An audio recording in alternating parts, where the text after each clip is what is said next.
It's 3 p.m. on a Sunday afternoon. Thanks for tuning in to Cannabis Legalization News, where we explain marijuana laws so you can change them. I'm producer Lauren. How are you doing, Tom? Oh, I'm doing pretty well. And shout out to Miggy, our co host, who had to rush his wife to the hospital because she has injured herself. And I hope that she's got a swift recovery and she's feeling better. That really does stink that he's not able to join us. But we have a big story on Delta-8 THC and other cannabinoid derivatives that are popular in hemp. And so, a friend of the show, former guest, Rod Kite, in his law blog, is reporting that Delta-8 or D8, which was recently confirmed by the Drug Enforcement Administration in two separate public halls to be a legal substance under the Farm Bill. So the first DEA statement in public was at a town hall meeting quite a bit ago on June 24th of this year, conducted by the Florida Department of Agriculture and Consumer Services. In that town hall, the USDA is represented by a Bill Richmond, chief of the U.S. Domestic Hemp Production Program. The DEA is represented by a Sean Mitchell, chief of Intergovernmental Affairs. The FLDAS ACS is represented by Holly Bell, the director of cannabis. During the town hall, Ms. Bell asked Mr. Mitchell of the DEA the following on Delta 8. D8 is legal to be sold in Florida. For it to be illegal, it would require a statutory change. This has come up. Let's get to the remainder of his quote. And we have a statement out on our website, which you can read, and how we monitor and regulate that we do monitor and regulate it, is that we pull products and test them for their total THC, which is the formula we use here, which is THCA times 0.877 plus the Delta 9. So the number must be below 0.3 or less. And I know that Sean has received several questions saying that DEA is making or has said that D8 is illegal. Would you take a quick second and talk about that? And in response, he says, and this is Mr. Mitchell stating this on behalf of DEA. Sure, and I want to expand behind Delta-8. There's Delta-8 and there's Delta-10. There's all kinds of different cannabinoids that are associated with cannabis sativa sativa I that are kind of out there. And that has to be him like talking, and that can't be exactly what it said, that are associated with cannabis sativa and that are kind of out there and making the rounds. So what I wanted to say, and I'll be very deliberate and clear, at this time, I repeat again that at this time, per the Farm Bill, the only thing that is a controlled substance is Delta-9 THC with a 0.3% or greater on a dry weight basis, or greater than 0.3%. Because if it's at 0.3, you're still okay. But if you're at 0.31, you're not. I am also on a thing. I don't know. I was reading off of a script, so I couldn't see who it actually was. Yeah, so how does this lead into our next story about Texas? There's some news out of Texas where they're smoking Delta-9 THC. Yeah, that one's pretty interesting. But let's get to the second story after we look at the thing that just came out approximately 6 weeks ago on September 15th. So that was what you just had up, that letter, the DEA public statement to the Alabama Board of Pharmacy. The DEA publicly addressed the legal status of D8 again in the form of a response letter to the Alabama Board of Pharmacy dated September 15th of this year. In the letter, Terrence Booz, PhD, chief of the DEA's Drug and Chemical Evaluation Section of Diversion Control Division, the Diversion Control Division, responds to the ABOP's request for controlled status of Delta-8, which are differing between legal status of marijuana and hemp, both of which are botanically cannabis sativa. The DEA clarified cannabinoids extracted from the cannabis plant that have a Delta-9 THC concentration of not more than 0.3% on a dry weight basis meet the definition of hemp and thus are not controlled under the CSA. Additionally, the DEA states the following footnote: the Agricultural Improvement Act of 2018, of course, that's also known as the 2018 Farm Bill, and then it gets the citation, amended the CSA to remove tetrahydrocannabinols from hemp from the Controlled Substances Act. So tetrahydrocannabinols that are found in hemp are no longer in the Controlled Substances Act, and the meaning of hemp is defined to include the plant Cannabis sativa L and any part of that plant, including seeds and their derivatives, extracts, cannabinoids, isomers, acids, salts, and salts of isomers, whether growing or not, with a Delta-9 THC concentration of not more than 0.3% on a dry weight basis. So that is the statistical definition. Well, it's not statistical. That is the actual literal definition of hemp under the Farm Bill. And therefore, it's not just only tetrahydrocannabinol or other derived from other cannabis plant, but it's not synthetically derived THC. That is different. And so if you have hemp, and then from that hemp with CBG being the origin, CBD into THC, all those types of chemical processes you can do, provided that you started from the original hemp, it appears that the DEA doesn't mind it. But they did clarify that D8 produced from non-cannabis materials or synthetic THC means THC produced from materials other than hemp, which would make it illegal. So it is both legal and not illegal. Fun. Good times. So what does this mean for like states that banned it already? Well, you have to understand the police power is at a state and local level. And so they have the ability to do their enforcement locally. And so if like Alabama or Texas, and Texas just, what they were saying is correct. You're not allowed to do these legislative leaps. They don't care sometimes. They just say that they're going to do it, especially when they're in the enforcement wing. So like if it's the Department of Agriculture or the department that's regulating that plant, they just might have a prejudice against it. And so with Kentucky's Department of Agriculture put out something. Texas has just put out something. Neither one of them actually legislated it. And so they do have that supremacy clause issue where at the federal level, it says Delta-9 THC. It doesn't say total. You look at the post office and they just say THC. They don't say anything else. And they still say don't mail vapes. So it's a very interesting part. But yeah, I actually had somebody in the office update the Delta-8 opinion letter. And so I'm going to send out updated ones of those to the clients next week because it seems that it's still legal. But in a particular jurisdiction, being like Texas or Kentucky or Alabama, they may still say, no, it's not. And same with like Michigan or New York. They always try to say, well, you can have this Delta-9 stuff, but you can't have the Delta-8 stuff, which is just silly. Yeah. So there is another cannabinoid that's out there, Delta-9 THC. Move aside, Delta-8 THC. Texas smoke shops are now filling up with legal Delta-9 THC, according to the Dallas Observer. And so Texas was one of those states that has recently declared by fiat, not by legislative action, that THC, Delta-8, is illegal. So they have gone right up to the edge of 0.3% Delta-9 THC. So last month, the DSHS, what is the Dallas Safety and Health Services, maybe that's what Texas Department of State Health Services. I see. And so the D must have been a typo. The Texas Department of State Health Services. So the DSHS, but it would be like the TD. So it's Texas Department of State Health Services. They banned the THC isomers, which would, of course, include the Delta-8, and they tried to Schedule I those under their state laws. However, some shops are stocking up with Delta-9 products, saying they're illegal, and still get consumers stoned, which is pretty interesting. Mm-hmm. So before they issued their statement on October 15th, the consensus was that Delta-8 smokables, edibles, and vapes were legal because federal and state law allowed for the sale of products that included less than 0.3% Delta-9. Yes. And so that's why they were only looking at the Delta-9, not the Delta-8. But the DSHS argued that House Bill 1325 permits only hemp products with less than 0.3% Delta-9, while other forms of THC, including Delta-8 or Delta-10 or THCO, are still considered a Schedule I controlled substance. But that doesn't necessarily mean that that's what the federal laws say, but who's enforcing the federal laws in Texas? So it is pretty interesting. Like one of the things that you can do on these types of deals is you can actually do the math. It's 0.3% on a dry weight basis. So what happens if you have like a 5? How much does a gummy weigh? Does a gummy weigh like as much as a nickel, like 5 grams? So if a gummy weighs 5 grams, that's 5,000 milligrams. And to get a dose, you would need 10 milligrams. And so out of that 5,000 milligrams, what's 1%? Well, 1% might be 50 milligrams. Well, what's 0.3%? Well, let's find out. Times 0.03. That might not do it. That might only be 3%. I need to do 0.003. That'll do it. 15 milligrams. So if you have a 5 milligram gummy, you can have 15 milligrams of THC Delta-9 in that.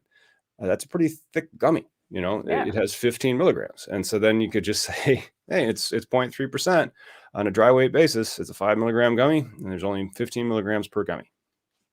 This is big news. I mean, they have edibles, they have flour, yeah? They have edibles, they have flour. I guess Who's it's kind selling it? hemp processors are selling it. Hemp producers, a lot of gas stations are selling it. A lot of people that have the retail. I mean, the hemp industry is fairly large. It's not as large as the THC industry for obvious reasons, but it's the only thing that they're really allowed to sell without the types of regulation that the THC licenses have to face. Yeah, so it's going to be easier for entrepreneurs to get started. I mean, compared to what's going on in Illinois. If it's just like a gas station, they can. Right. If it's just like a gas station, they can get in, but then the profit margins on it aren't as great. It's Delta-8 is okay, I guess, but the Delta-9, yeah, that would be nice. But then you're really only limited to edibles, as you'd have to spin that stuff, and then you're going to take the THC and then you're going to mix it with the gummies so it stays compliant. But it's still using the government's lack of understanding of the plant to, have a market against them. The law says what the law says. Sorry that Congress didn't understand the facts when they were finding them. Do you know if it's taxed similarly? No tax. And so it's completely different. Like they took hemp out of the Controlled Substances Act, provided that it has that amount of THC or less per dry weight basis. You're fine. What are they going to do in the future? I have no idea. How are they going to define it? We'll find out in the 2022 Farm Bill, which is next year's problem. So all this could change in 2022. Yeah. Right. I mean, that's what happened in 2014. That's what happened in 2018. Two different definitions of hemp. The definition of hemp will probably be also different in 2022, and they might try as best as they can to sew this loophole up. Maybe they'll move the word Delta-9 and just have it say THC, but THCO, THCP, Delta-9 THC, even with the 0.3% on a dry weight basis, they could make 15 milligram gummies that weigh 5 grams. And,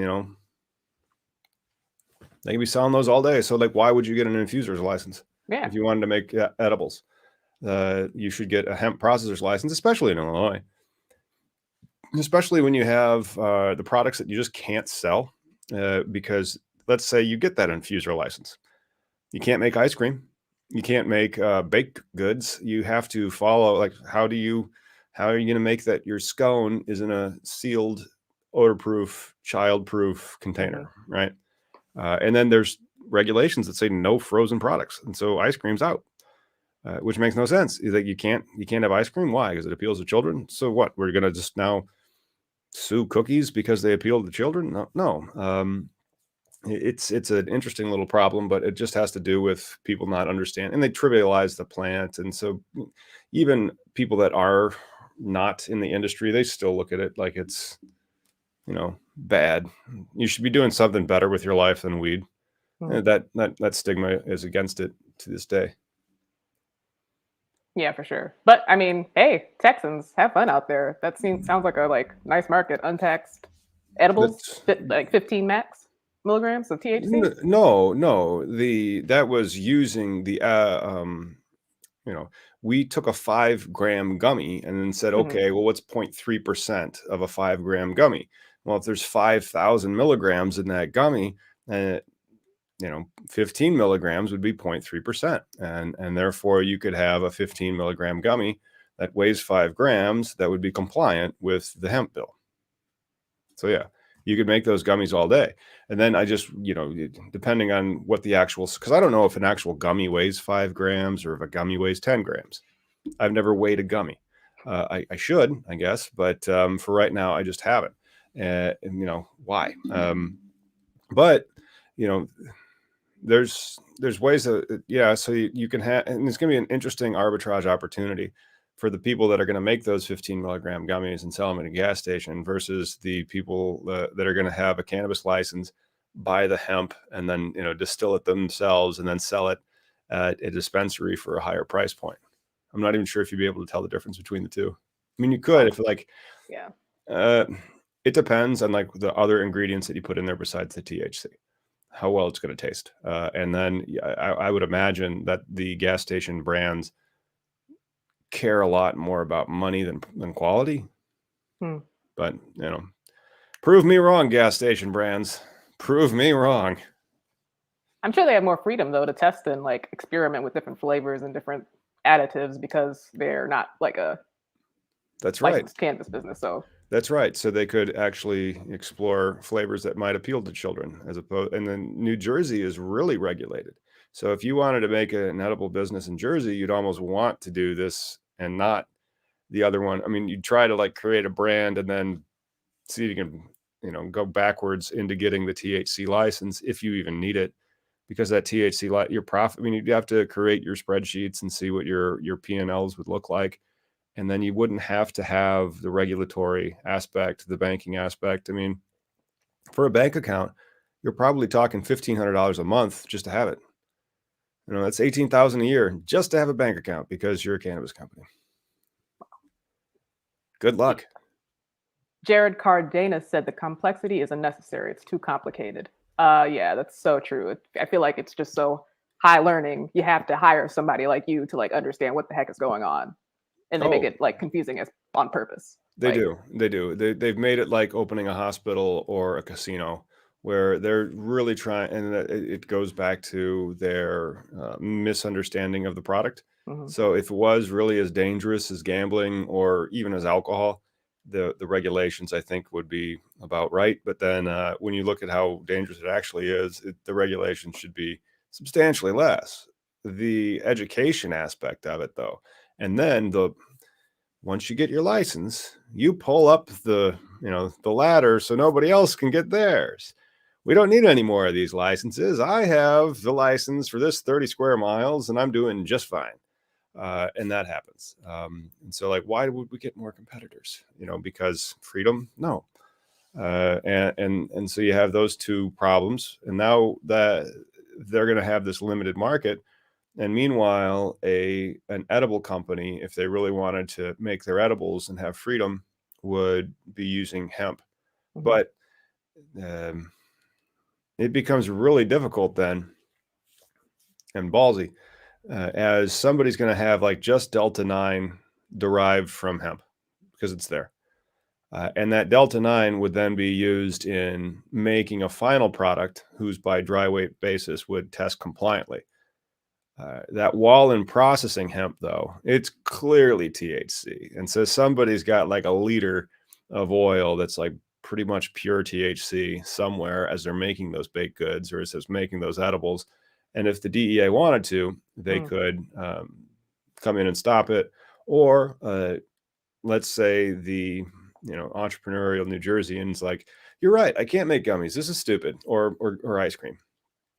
So they get a hemp processor's license instead because it's far easier, and they make these compliant products and they sell them in gas stations and they get a brand. Would the people that actually spent the larger money to get the other license try to shut them down? Probably. Well, it's that time, 420. See you on the other side. Yeah.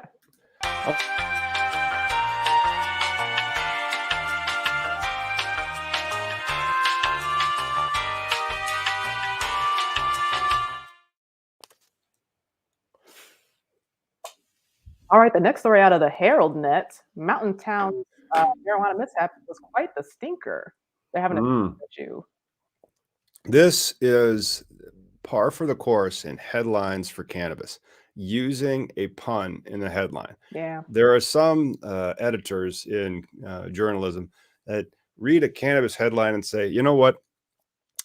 That should really be a pun. Come back when that's a pun, and that is a story that I'll print. So Mountain Town's mishap was quite the stinker. What this basically means is their odor mitigation system failed. So a commercial grow has to very often have an odor mitigation system or an anti-nuisance policy. The nuisance, of course, being the smell of sweet, sweet, delicious cannabis, and the flowers in particular.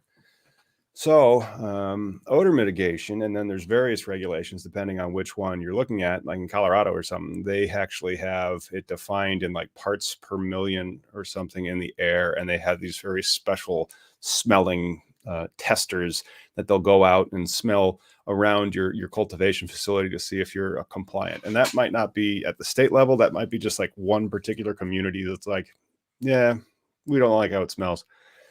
And so that's the type of stuff that creates these odor mitigation requirements for the operation. And his farm, where was he? Is he in Montana? Darrington, Washington, Greenhaven. No, they're in Washington. And so Washington does probably also have very similar odor mitigation regulations. And there it goes. So, yep, Vince Wynn, he said, while pumping out up to 300 pounds of bud a month, carbon filters and negative pressure work to eliminate the odor. Over the last few weeks, the filtered vents slowly failed one by one. He said we didn't even notice. So didn't even notice because we like how it smells. The other people that don't like how it smells are like, hey, it smells like weed. Where's that weed farm that makes 300 pounds a month? Yeah, apparently the neighbors said on Facebook it smells like a skunk smoking weed. So it must have been thick. Well, they are probably also smelling thymol or something like that. And I mean, the skunk causing terpene is an interesting one, and it's just unfortunate that many people don't enjoy the smell of weed, and we have to put up with their regulations. At least they're not arresting the guy, and that is kind of nice. And then again, like, so if you're making 300 pounds a month, that is probably like 5,000 to 7,000 square feet of flowering canopy, maybe 10,000 depending on who's growing. But that's a fairly large operation. It's not huge by any means. It would be enough to move some product and to pay some bills, which is nice. It's not a huge farm. And then the vents, like people, he said, can break, get sick, fail, and those consistently surrounding the stinky stuff. It's hard to notice the smell of fresh weed where it shouldn't have been. Yep. And according to the Puget Sound Clean Air Agency, the question of whether it reeks or rules is irrelevant. Even delicious smells can constitute as a nuisance. Oh, of course, delicious smells can constitute as a nuisance. Can you imagine if you're trying to work and all it does is smell like cupcakes or cookies? If you that would be terrible. But Compliance Director Stephen Van Slyke recalled one case where French onion soup simmering in a factory was strong enough to prompt enforcement. Fascinating. And so how do they do their sniff test in Seattle? This is something that we might need to ask Compliance Director Steve Van Slyke. And so it's interesting to get go ahead. Looks like they have levels 2 and 4. Level 2 is a distinct and definite odor. You don't want level 1, which is the odor is so strong that a person does not want to remain present.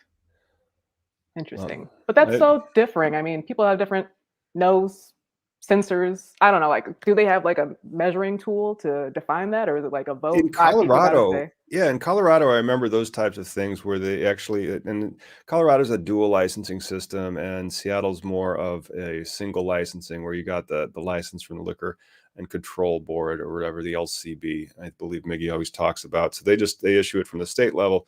With Colorado, it's more issued from the state and also the local level, and the local ones allow them to have a lot more variance. I thought that one of those municipalities actually required some type of like smell test or smellometer that would go out and try to detect the actual odor in it. But, having a 1, a 2, a 3, and a 4, that's a lot of not prejudice or caprice. I mean, like, it's all the person who's doing the testing. Is that like, who standardized his nose to say that's a 1? Yeah. Right. Caprice, that's a new vocab word for me. There you go. I learned something having to suffer through law school all those years. Actually, it was only 3. Law school was almost as short as it's been me in the cannabis industry. But, one day it'll be me in the cannabis industry longer than law school.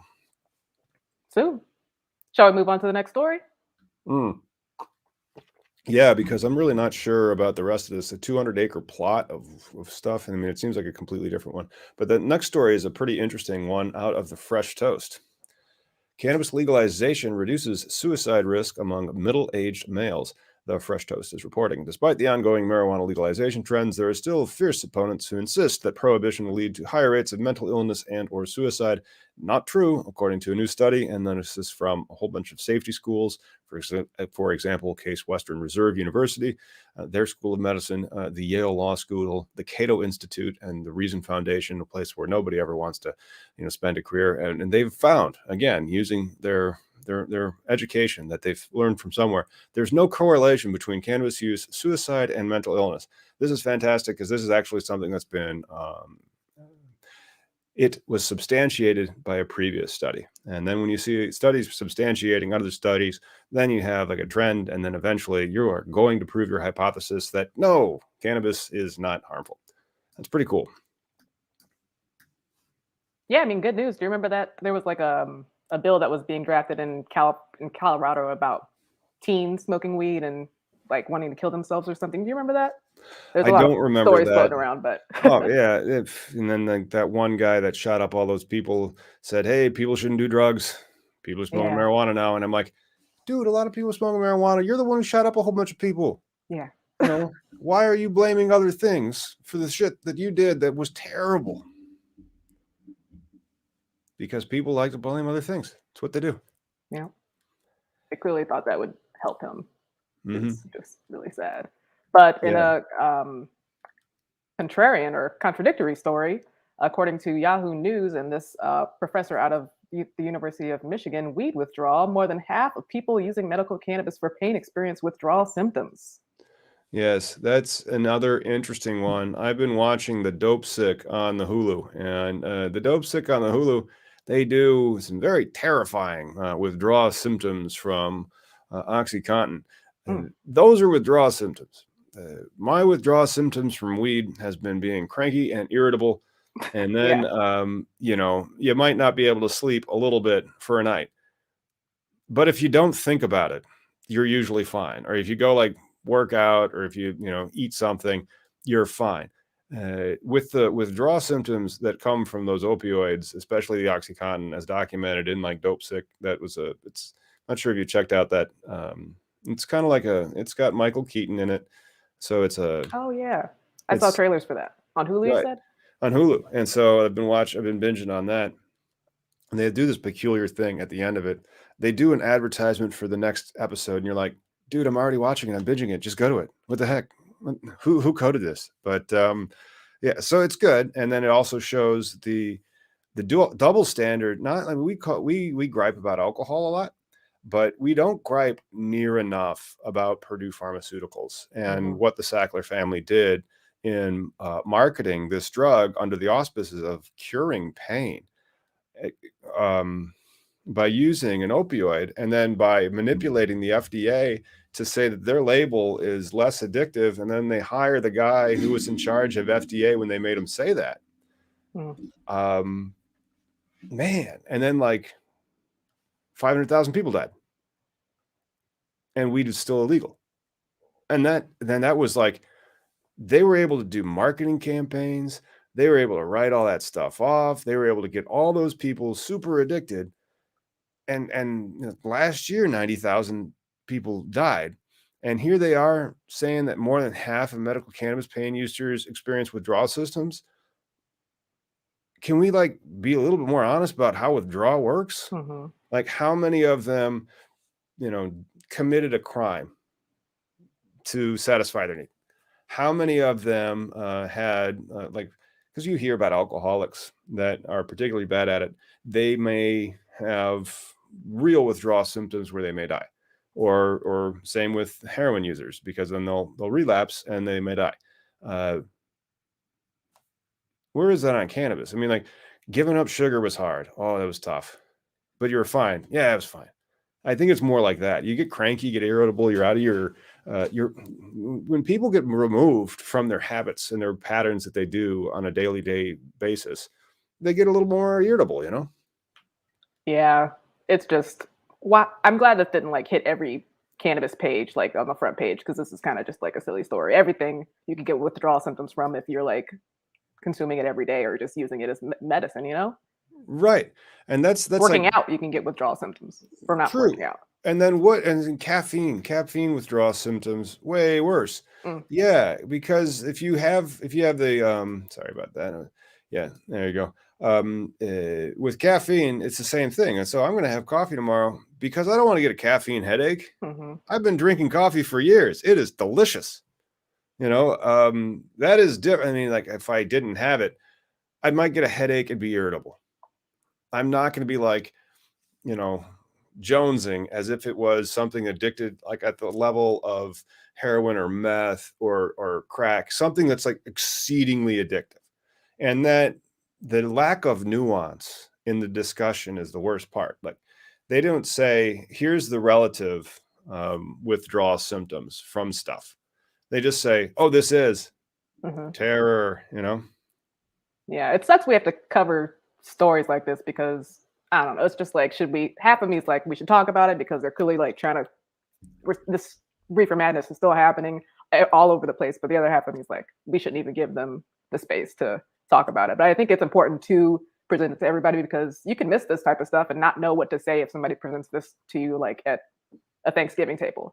So I guess what would you say as a rebuttal to somebody who said, you're going to have withdrawal symptoms if you smoke cannabis at Thanksgiving? Well, that's one of those spectrums where it's like, oh, maybe I will, but my withdrawal symptoms will be milder than if I don't have my coffee tomorrow. Mm-hmm. They'll be milder than if I don't have my wine at the end of the day. They'll be milder than if I don't have my cigarette every, how many hours, if they are a smoker like that. Because that one's the one that I think is a real bridge right there in the middle where it's like, this stuff's addictive for no good reason whatsoever. You'll have cigarettes and then suddenly you're like, I should have one of those. And you're like, I don't even like them.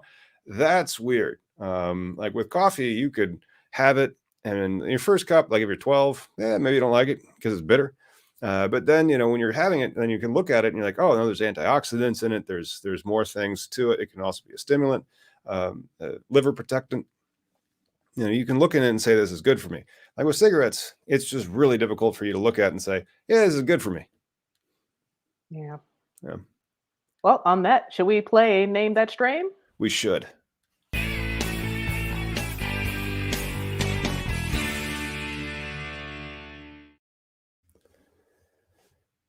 This is a classic. This is a type 2 cultivar. That's our hint for the day. What's that? A type 2 cultivar is a balanced cultivar. Type 1 would be a high THC strain. A type 2 would be a hybrid with a ratio strain. And a type 3 would be essentially a CBD strain or a CBG strain.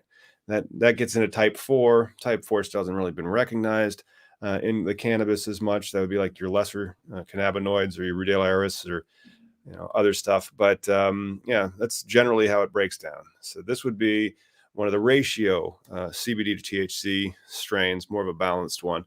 And it's just great. One of my faves. I haven't had the chance to consume this one. Well, shout out to Aaron at Dockside Dispensary in the Seattle area. He actually gifted me over at the Gangier program some alien something or other.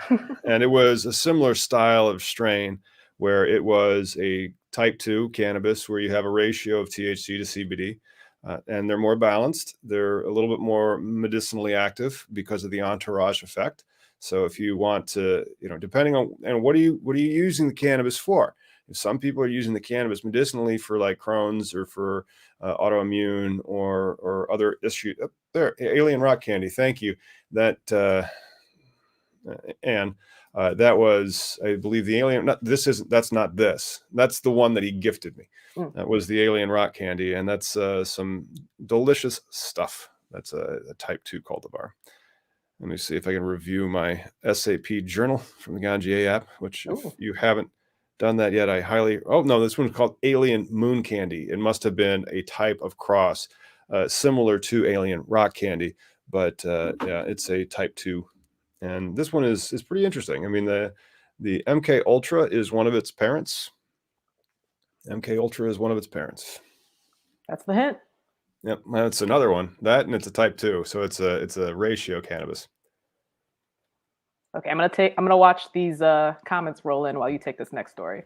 All right. Nevada marijuana dispensary along Idaho border cleared to open, according to The Hill. A marijuana dispensary in Nevada was cleared to open on Wednesday, according to the Elko Daily Free Press. The $1.4 million dispensary, just a second, let me back up and make sure everybody just heard that. So this is a Nevada cannabis dispensary. And how much does that cost? $1.4 million at the border of Idaho, where it should do 3x revenues. That's because all those people in Idaho, they can't get weed. So they will drive there and they will have pretty good sales. Go figure. Now, that is an arbitrage opportunity that in theory would stop after federal legalization. But how quickly do you think Idaho is going to populate its jurisdictions through with cannabis dispensaries or cultivation? Yeah, I didn't think so either. Anyway, in Elko County Commission, they approved a business license for Thrive Cannabis Marketplace in a unanimous vote on Wednesday. The license was approved after Undersheriff, that is a rank that I didn't know that actually existed, in Undersheriff Justin Ames said the business passed all law enforcement background checks, similar to background checks for a person going into law enforcement. Dave Brown, a representative for the company, said the business could be open by Monday. 60% of the workers at the Jackpot business will be residents of the town. The company gave preference to Jackpot and Elko residents during the hiring process. According to the Free Press, the dispensary is 45 miles from the nearest city in Idaho. Thrive marketing director John Erminio previously told the Twin Falls Times News that the business would be open all year round, around the clock. I'm assuming around the clock means completely compliant with all regulations in the state of Nevada. There will be a drive-through option and a brick-and-mortar store for people to walk into. And this is the first legal dispensary along the Idaho border, a state that has yet to make marijuana legal. But I do believe, nope, that's Utah. Utah has medical. I don't think Idaho has squat. Not squat. And if you like squat, don't forget to likes and subscribes. And especially if you're listening on all the podcast verse, we're out there, whether it's Spotify or Apple Podcasts or one of the other podcast providers that you can download stuff and listen to crap like this while you're doing something else. Because let's face it, it's a podcast. It's built for you to do something else for. We've got a winner, Boy No Shoes. Oh, Boy No Shoes has picked Cannatonic for the name that strain. That's right. Lauren, you want to explain the Cannatonic strain?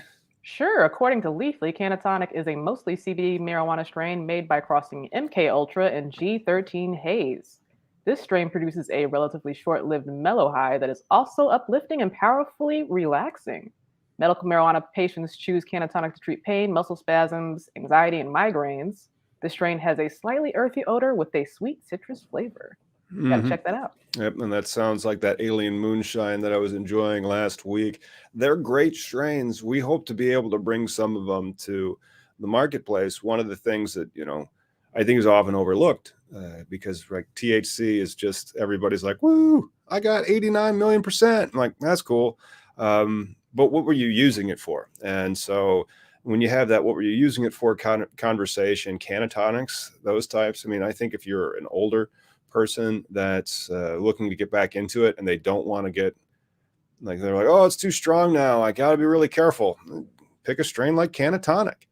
Yeah, there you go, a gram pre-roll of it. And I'm sure that's going to be fine, but it won't be too much, as it's got that synergistic effect with the CBD and the THC. Do winners get a free ounce? One day. One day, maybe. Yes. Remember, there is nothing that's giving away except for ideas here, man. Yep. Yeah. And we get in trouble for giving away those. That's the problem. It's like they bust our ass when we are giving away ideas. Can you imagine if we were giving away seeds? So what's the next one that we have? Or is that Philly, this was a bright spot on the election on Tuesday, where the phrase "Let's go Brandon" means something against Joe Biden. We aren't going to be able to use the expletive because we're trying to avoid censors. So anyway, Philly, they approved marijuana referendum calling for statewide legalization, which is interesting. The city of Philadelphia is telling the state, or the Commonwealth, my bad, anybody who's listening from Pennsylvania, the Commonwealth of Pennsylvania, what to do. So the Philadelphia voters are sending a clear message to lawmakers strongly approving a ballot initiative by a 73 to 27% margin. And that was with all but 96% of the electoral divisions of the city reporting. Pretty cool. So Philadelphia, I don't know what percentage that city area is in Pennsylvania. What other big cities? There's Philly, there's Pittsburgh. That's about it for Pennsylvania. What else is big in Pennsylvania? Oh no, I think Lauren's on mute. Well, I also think that Cincinnati is not in Pennsylvania. That's in Ohio, and so that's clearly wrong. But it's 12 million people that are in Pennsylvania, and I have to think between Philly and Pittsburgh, that's got to be the vast majority of them. Like in Illinois, 63% of the people are in the Chicagoland area. So down where I'm at, it's like a lot of like. So I saw a deer like that got killed by that. We have just deers that get run into and farms. I saw somebody plowing because it is, and then that's the stuff I'm used to. There's just nobody here, but most people, 63%, so 63% of our dispensaries are going to be in the Chicagoland BLS region. That's just where the people live, and so I'm assuming Philly is one of them. So how much do you think this is going to like tip the scales? Where like, do they even really care? I feel like everybody else has already been saying we want weed, and the government's just like. Well, the we want weed is really important. The problem then becomes how is the legislature composed? And so in Illinois, we have a supermajority. It makes it easier to skate these things through. In Wisconsin, you have a 51-49 kind of split. And as a result, that means that the legislature has been able to be gerrymandered by one party so that Republicans win like 60% of the time, despite being only 49% of the vote. So in Pennsylvania, they may have done something similar, where to get this thing passed, it needs to be bipartisan. And for it needed to be bipartisan, it can become difficult. Because some people are going to want this and some people are going to want that. And then their constituencies are going to get upset. And they're like, hey, we make a lot of money off this in law enforcement. Why are you trying to vote for this, Brandon? And then somebody else would be like, this is right because we've been crapped on for the past 80 years and social equity needs to fix all these problems that never should have been done. But you guys were just jerks. No other thing than you guys were just jerks. And those types of policies, that takes both parties when they can't gerrymander it like you can as much in Illinois. I was really worried that Murphy was going to lose. He was the first Democrat in like 40 years to win re-election, despite it being in New Jersey. That might have thrown New Jersey cannabis for a loop, and Virginia cannabis might be kind of thrown for a loop. We'll have to kind of see. Like my price in Virginia might just go up, because usually when the Republicans come on, with the exception of Oklahoma, it becomes more onerous, more regulated, more like Georgia, or more like South Dakota or Florida. Even Jersey's medical was extremely highly regulated and tiered toward the ATC. Green Thumb Industries' application to get its first ATC, Alternative Treatment Center license in New Jersey, back in like 4 years ago or so, was saying, we're bringing $40 million to the table. $40 million. Yeah. Hard to turn away. Well, not only that, the state's looking for trustworthiness. Who do they think is going to be able to actually execute and deliver and provide the medicine to the patients? That's one of the reasons why the MSOs would be so successful at winning those licenses, as they've already gotten a license in a different jurisdiction. So, no risk. You just have to expand from here to there. You already have the knowledge. You already have the experience. You're already making the money. You already have the strains. This guy is politically connected to him. And so then with Illinois, now we have more of an open industry, but it's still quite limited. And the same thing I think is going to happen but with Virginia, oh my goodness, that could be like a really closed industry, or it could be, who knows? Yikes. Yikes. But then that's what it really means, elections and the administration has to do a lot with even after it's been legalized. You've seen it, like it's been legalized in South Dakota and they're like, nah, you know, Yeah. no. Same in Mississippi. Not doing it. And they just say no. And then the voters come back, and then they eventually, Mississippi looks like it's getting closer. And it looks like, according to Mississippi's rules were an extremely open medical market, which was fascinating. And then, reading South Dakota's rules, no, it's not. It's more along the lines of the Illinois style market, where you need to pay a guy like me $60,000, $70,000 to this application because it's going to be like this. And you just don't know that yet. You just want to open, Yeah. Well, moving on to the next story. Police allegedly helped a illegal multi-million-dollar marijuana operation. This is out of California, I believe. No, this one is out of Portland, Maine. And so shout out to Maine. Lucas Shriosis, I believe. I'm not actually sure how to pronounce his last name. But former viewer and caller. And so now he has gotten two allegedly multi-million-dollar marijuana operation. This is exactly what happens. And then, so it's kind of close to what happened with True Leaf, like where they're just, what's the allegation the feds are always going to bring against you if you have a license and you're starting to make it successfully? Bribery. They're always going to bring it. Always. Like, that's what they brought against the True Leafs. And then, so if they can sue True Leaf, of course they can sue you. And that's exactly what this complaint is alleging. So they were growing. They had licenses from the state for their medical, and they were doing distribution. So they hired some law enforcement, and the business bought some distribution trucks, some fairly nice vehicles that were used for their business operations, because the way that it was an innovative method of attacking a problem that a lot of people are doing now through the usage of a regulatory gap. And so sometimes you might just make the wrong friend in the regulatory landscape. I mean, so now you have to worry about people. First off, you got to pay $1,500 a month for a bank account. And then you have to worry about upsetting somebody. So they just want to mess with you, and they still can, because then they can just say, well, you got this. And especially when you have the dual license, because this is one of the dual licenses in states, you have to get the authority from the local community. So like in Massachusetts or in New Jersey coming soon, the favors, or if you get this thing approved, they're doing something for you. They're going to want you to do something for them. They aren't going to be able to say that. They aren't going to. And so the politics gets into it as well. And that can complicate your business even more, Yeah, it says here, federal documents were unsealed Wednesday when one of the defendants pleaded guilty, revealed an elaborate program in which marijuana was grown in Western Maine for registered caregivers, but was sold outside of the program or by registered caregivers, with profits being laundered through a corporate structure. 12 people were charged in the 14-count complaint. Yep. And then again, there was a few Sherry, an assistant district attorney, including a Wrangley Select board member, an assistant district attorney, 2 Franklin County sheriff's deputies, an Oxford County sheriff's deputy, and a Wilton police officer.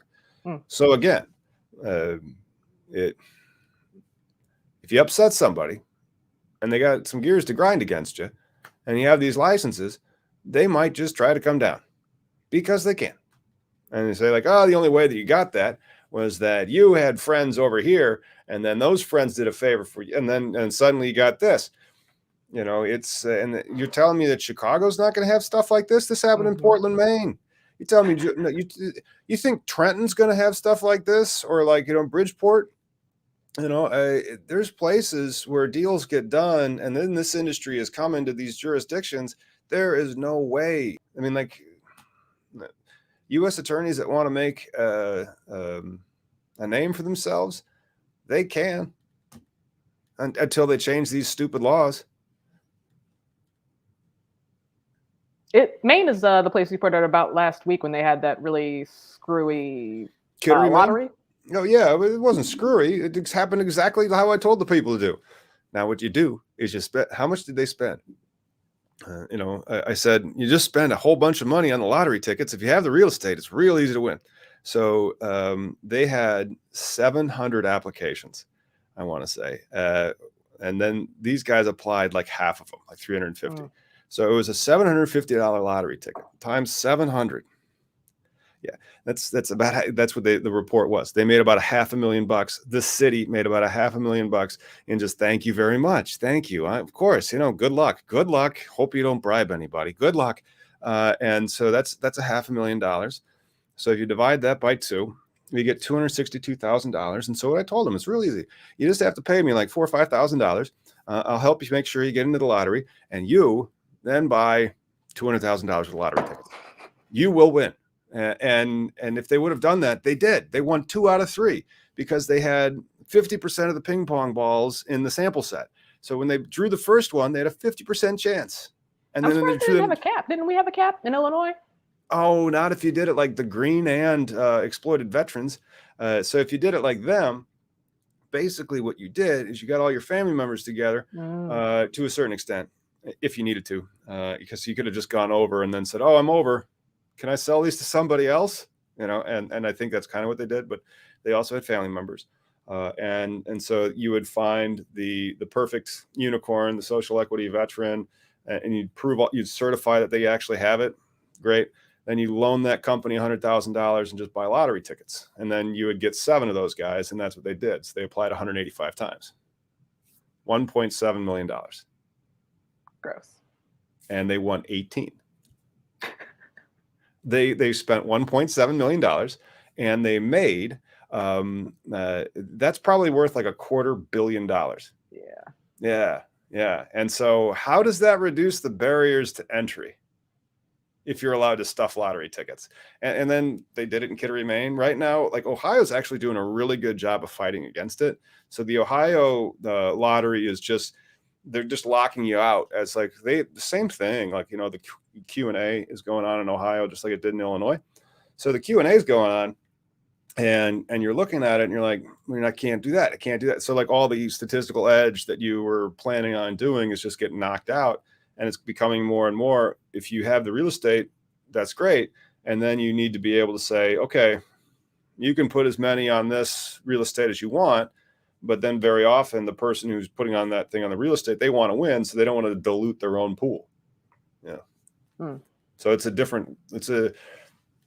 it'll be interesting to see the Ohio numbers. I know it's still thick. There's still a lot of demand, just a lot. And it's interesting because we've crunched the Ohio numbers.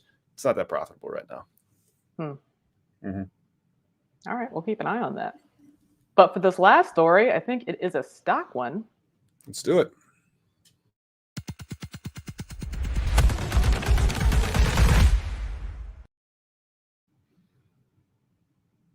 Exclusive, JPMorgan to restrict trading of some U.S. cannabis stocks from a letter they obtained. All right. Yep. What does that mean? It means that JPMorgan is no longer going to allow the trading in a lot of the publicly traded cannabis stocks for no real good reason other than they want. Okay. Imagine that you wanted to acquire a position in a cannabis stock at a very favorable rate, and you didn't want to pay what they were currently trading as. You would tell a whole bunch of the shareholders and you would force a liquidation on them. So if you do this, now there's a lot of people that have to sell because JPMorgan's saying like, you can't have it. So that might explain why the stocks have hit like a 52-week low. And now that all these last people, and this probably was told to their account holders before this broke, especially if they were holding like enough. And that may explain the additional weakness in the stocks, the cannabis stocks, which like right now they're cheap. So as cheap as they've been in 52 weeks. And it looks like they're going to have a continued monopoly in Illinois, a continued monopoly in Ohio, a continued monopoly in New Jersey, a continued monopoly in New York, and if there's any of them in Virginia, there as well, at least for like 2 years. So those are really they're out to such a far lead that you can't catch them. But maybe you wanted to get a better price, and so like you tell all your clients to get out because that would force a whole bunch of selling, and if you force that amount of selling, the price goes down. But that may not have been what happened. And so but there it is. The exchange traded fund, the MSOS, has halved in value since hitting a peak in February. This is classic, sell side pressure. When they tell you to get out and you have to move that many lots, you're going to push the price of a stock down, or stock as it's not that people are buying less weed, but it's interesting. Everything's kind of manipulated in this industry, isn't it? That's what it looks like. I mean, as a lawyer, there's so many loopholes. How is that for you? That seems like there's a lot of opportunities, but then you're just watching shit like. There'd be more opportunities if there was actually an industry here. And this is the problem about living in Illinois. If there was an industry, and we hopefully will be like an operation here in 6-9 months. At the cultivation location that I will talk more about in the future. I guess I can talk more about, like, we're still in the capital race. But that is just, that one little area. If this was like a Michigan, or if this was like Oklahoma, or if this was like maybe how New Jersey or New York roll out, or Virginia roll out, you can keep people from getting that license. You can make the license still be $1.4 million. And that keeps a lot of riffraff out. You can give the license whoever you want to give it to. And you just don't have to limit it as much as you have, so that everything ends up in court. But the same thing kind of happened in Vegas or Nevada, where they had a very limited competitive 2018 application round. Everybody sues in 2020, huge global settlement. And then that's where they're at now. But it's the industry, man. It's stupid. So I guess, I mean, if you're like a federal or like a U.S. politician, not on the state level, it kind of pays to keep it federally legal, because everybody can restrict and make their own little rules. So if you were from that state, you can get a couple pennies, because you can hack the business, or not business, the applications. Perhaps, but then, like, I don't think that the Schedule 1 status of cannabis is even right. It's just so wrong. And then, like, you're legalizing it, and while you're legalizing it, you're creating this swarmy kind of rigged system where you try to say one thing for PR reasons, and then other stuff happens, and then no one cares. It's weird. Well, I think that was the last story for today's cannabis legalization news. Thanks for tuning in. Make sure you like and subscribe to keep up with all cannabis legalization news. We will see you on Wednesday or next Sunday. Yep.